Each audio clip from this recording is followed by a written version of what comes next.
अस्सलाम वालेकुम नाज़रीन, डॉक्टर दानिश रियल फोकस के साथ हाज़िर है। तो आप देख रहे होंगे इस वक्त जो सूरत हाल है उसमें अब आवाम का भी एक रद्दमल आ रहा है और पीटीआई ताश के पत्तों की तरह बिखर रही है।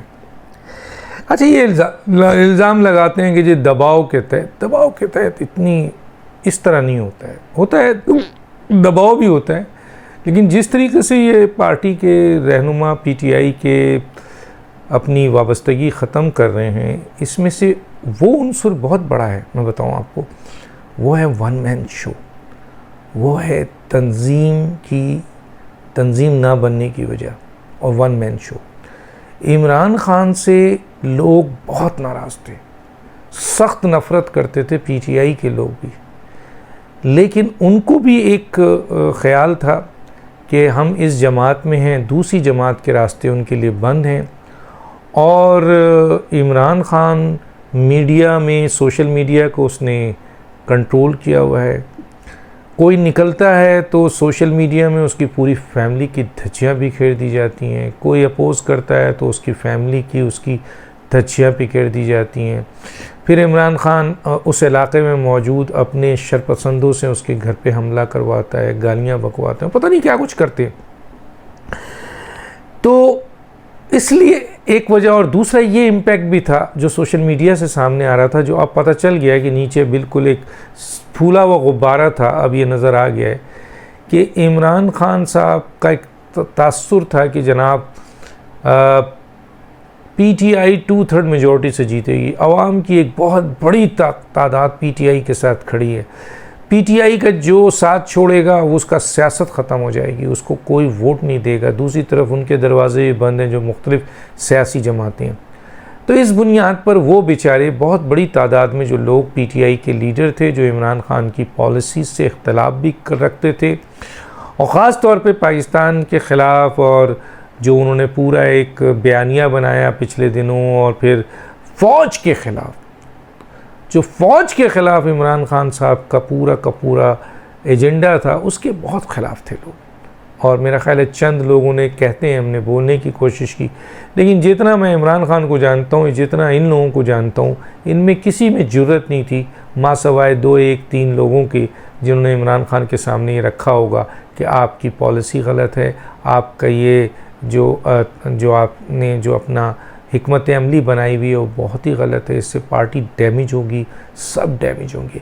ये बातें इमरान खान को बहुत कम लोगों ने बताई होगी। हाँ, ज़्यादातर लोग यही कहते थे, सर बढ़ गए, सर ये हो गया, सर तबाही हो गई, ऐसे मैंने बातें सुनी हैं। यहाँ तक कि अदाकारों की बातें सुनी हैं, खुदा की पनाह, जिनका काम सिर्फ अदाकारी करना है, वो इस मुल्क की किस्मत लिखने बैठ गए थे कि जनाब फला जर्नल जो है वो, उसको कोर्ट मार्शल हो रहा है और उसको अमान में रोक दिया। कि आपने सुना है उस आदमी की बकवास? वो अब भागा फिर रहा है पूरी दुनिया में। आओ ना, अभी तुम्हारी वो जो ऑडियो पकड़ी गई है, वो ऑडियो में तुमने पाकिस्तान के आर्मी को और पाकिस्तान की आर्मी चीफ के बारे में जो अल्फाज, और पूरी आपने विद इन द पाकिस्तान जो है वो आपने पूरी की पूरी फ़ौजी एक्शन बना दिया, आपने कोर्ट मार्शल करवा दिया, अमान में रुकवा दिया। कहाँ हैं बताएं, आए। तो इस तरह की जो बातें हैं, और वो भी आप एक अदाकार हैं, आपका काम अदाकारी करना है, यू आर ए प्रोफेशनल अदाकार। हुकूमत आती रहे जाती रहे, आपको अगर किसी को पसंद है उनको वोट दे दीजिए, लेकिन इस तरह खुलकर आप बकवास कर रहे हैं। आप भागे हुए क्यों? आइए, अब आपको पता चलेगा ना कि आपकी औकात क्या है। अब आपको पता चलेगा क्या आपने जो इतनी बड़ी मीडिया में जो प्रोपेगेंडा किया। तो ये वही टूल्स हैं। कल चौहान साहब ने बताया ना कि अमेरिका में जिब्रान साहब हैं, तो शहबाज गिल है, खुले हैं, वो समझते हैं हमें कुछ नहीं कहने वाला। कुछ लोग हैं जो कि इस वक्त देखें ना भागे हुए। शहजाद अकबर कहाँ भागे हुए? शहजाद अकबर कहाँ भागे हुए? उनको किसने भगाया? जुल्फ़ी बुखारी को किसने भगाया? फारा गोगी को किसने भगाया? ठीक है मसलन ये वो लोग हैं जिनको किसने भगाया। आज शहजाद अकबर मतलूब हैं, फारा गोगी मतलूब हैं बहुत ज़्यादा, जुल्फ़ी बुखारी मतलूब हैं, लेकिन इनको भगाया किसने? वही हथौड़ा ग्रुप ने। तो हथौड़ा ग्रुप ने बहुत ख़तरनाक काम किया, इसका एहतसाब भी किसी वक्त होना चाहिए, बहुत सख्त होना चाहिए। बस हुकूमत और ये पार्लियामेंट अपनी कमज़ोरियों को अगर रद्द कर दे। दूसरी तरफ जो मैं आपको एक बहुत ही अहम बात बताना चाह रहा था कि जी इमरान खान ने, वो कहते हैं ना कि उनके जब कोई कुछ खेलने को नहीं है तो फिर जो कुछ भी मिल जाए, मिट्टी मिल जाए, अपने ही बिस्तर मिल जाए, अपने ही खाना मिल जाए, फिर वो खेल बन जाता है। इमरान खान के पास कुछ नहीं है, लोग तो जा चुके हैं, बहुत बड़ी तादाद में गए हैं, मेरे ख्याल है 50 के ऊपर जा चुके हैं, बड़े मेन लीडर चले गए। अब जो लोग बचे हुए हैं, जो छुपे हुए हैं, जो इस वक्त जो वांटेड है, मोस्ट वांटेड हैं, उन्हीं में से किसी को सेक्रेटरी बना दिया, उन्हीं में से किसी को आपके वज़ीर इत्तलात बना दिया, किसी को इंफॉर्मेशन सेक्रेटरी बना दिया, किसी को सेक्रेटरी जनरल बना दिया, क्योंकि यही लोग बचे हुए हैं बेचारे चांद। और ये सब के सब वांटेड हैं, जिसमें मुराद सईद हैं, जिसमें आपके ये हैं, आपके परवेज़ खट्टक, अयूब हैं, ये सब लोग वांटेड हैं। शाह महमूद कुरैशी को एक बड़ा अच्छी लालच दी है इमरान खान ने, और वो बड़ी ज़बरदस्त लालच है। उन्होंने कहा कि जी मैं नाअहल हो गया तो शाह महमूद कुरैशी पार्टी चलाएंगे। तो शाह महमूद कुरैशी की तो ये खैर पुरानी ख्वाहिश थी कि आप जल्द से जल्द नाअहल हो, लेकिन इमरान खान ने ये जुमला शाह महमूद कुरैशी की बेहतरी या अपनी तंजीम की बचत के लिए नहीं किया। इस मौके पे भी उन्होंने गेम खेला है, बहुत ज़बरदस्त गेम खेला है। बहरहाल देखने में आता है कि शाह महमूद कुरैशी इसी पार्टी में रहते हैं, छोड़ देते हैं, लेकिन असल में इमरान खान ने इस हुकूमत से मांगा क्या है? वो कहते हैं कि जी ये कमेटी बना दी है, इनसे बात करें, और ये कमेटी में ज़्यादातर वो लोग हैं जो वांटेड हैं, जो शरपसंद हैं। अब इस कमेटी से हुकूमत ने तो, यानी बिलावल भुट्टो ने तो और मौलाना फजल रहमान ने तो मना कर दिया है कि सवाल ही पैदा नहीं होता है कि इनसे बात की जाए। असल में ये सब बातें करके इमरान खान चाहते क्या हैं? इमरान खान बहुत दिनों से कोशिश कर रहे हैं कि किसी तरह आर्मी चीफ तक पहुंच जाएं, किसी तरह बैनुल-अक़वामी ताकतों तक पहुंच जाएं, वहाँ से दबाव डालकर वो और पिंकी इस मुल्क से निकल जाएं। ये मैं आपको बहुत अहम बात बता रहा हूँ, और इस सिलसिले में उनकी पूरी कोशिश है। लेकिन जब कुछ नहीं हो पा रहा है, क्योंकि उनको इजाज़त नहीं दी जाएगी मुल्क से बाहर जाने की, जहाँ तक मुझे पता है।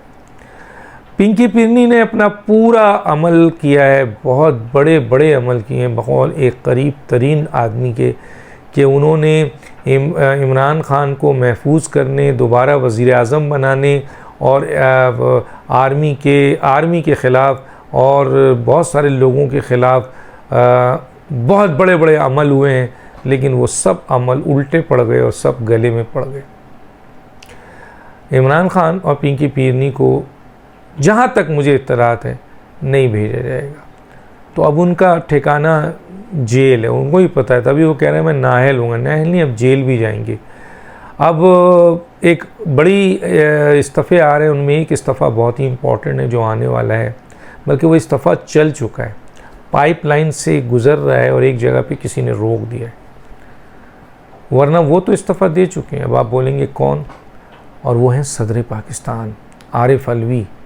आपने देखा किस तरह से जैदी साहब ने इस्तीफ़ा दिया, इमरान इस्माइल ने दिया, सैफुल्लाह नियाज़ी ने दिया, आमिर कानी ने तो बहुत पहले दे दिया था, बारिश का पहला कतरा महमूद मौलवी साहब ने रखा था, और आज मेरी इत्तला के मुताबिक जो आखिरी इस्तीफ़ा आया है वो मेरा ख्याल है इमरान इस्माइल साहब का आया।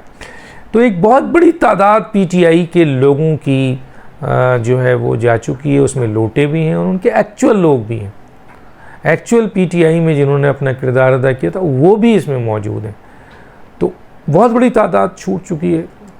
अब इनके पास तो कुछ नहीं रहा ना इमरान खान के पास। अब इमरान खान के हवाले से जिस तरह आप देखें रोडों पे उनके साथ जो कुछ भी हो रहा है, कैसी तस्वीरों के साथ क्या लगाई जा रही हैं।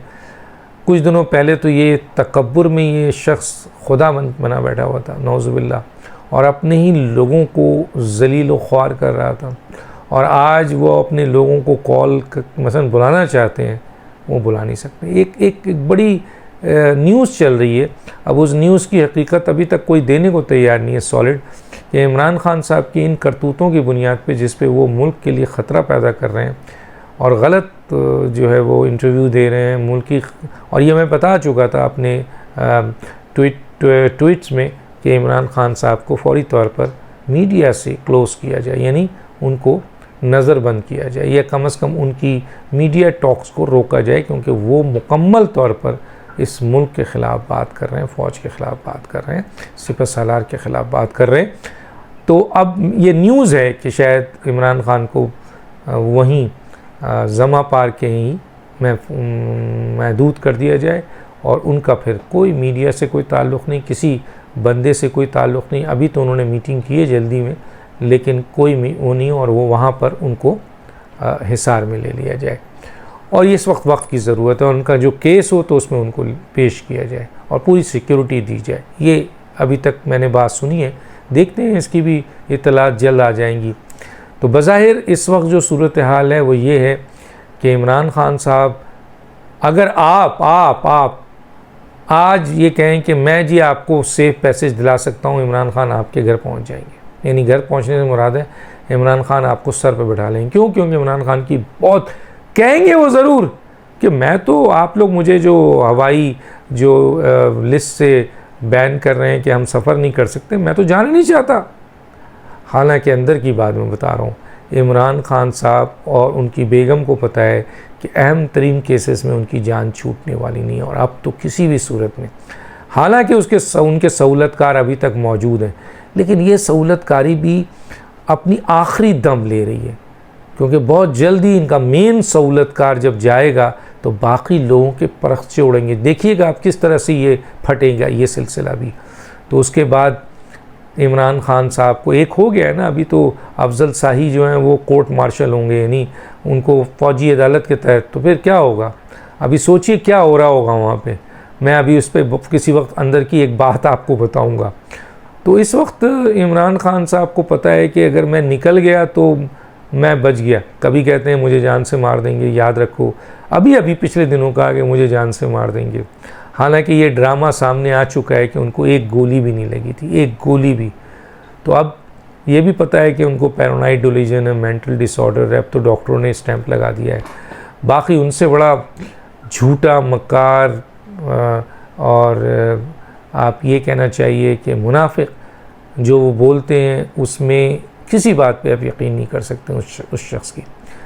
तो बस अब अकेला रह गए, यही चंद शरपसंद हैं, और ये भी छुपे हुए हैं, और इन्हीं को अहदेदार बना दिया है, और इन्हीं को, इनमें से चंद को पार्टी की ये निगोशिएट करेंगे हुकूमत से। लेकिन हुकूमत तो कह रही है कि हम आपसे निगोशिएट क्यों करें, हम आप पर पाबंदी नहीं लगा रहे। यही बहुत बड़ी बात है, और इसमें कोई शक नहीं है कि इमरान ख़ान की पीटीआई पे अगर पाबंदी नहीं लग रही है तो ये भी बहुत बड़ी बात है। अभी ये जहाज़ कहाँ उतरेगा, और कौन एक नई पार्टी बना रहा है, और ये कितने लोग उसमें शामिल हो रहे हैं, क्या हो रहा है, ये मैं अगले एक आखिरी व्लॉग में आपको बताऊंगा। लेकिन ये बड़ा मज़े वाला आज स्टेटमेंट आया है कि मेरी नाअहलियत में शाह महमूद कुरैशी जो हैं वो आपके पार्टी संभालेंगे। परवेज़ खटक गायब है, वो पहले ही नाराज़ बैठे हैं। असद उमर ने पार्टी छोड़ दी है। तो अब ये लड़ाई थी किस में, असद उमर, परवेज़ खटक, शाह महमूद कुरैशी में, तो और किस में थी। तो अब कोई नहीं बचा, तो इसी को कह दिया है। वरना क्या इमरान ख़ान शाह महमूद कुरैशी पे ट्रस्ट करते हैं, या शाह महमूद कुरैशी इमरान ख़ान पे ट्रस्ट करते हैं, सवाल ही पैदा नहीं होता है। डॉक्टर दानिश को इजाज़त दीजिए। अल्लाह हाफ़िज़।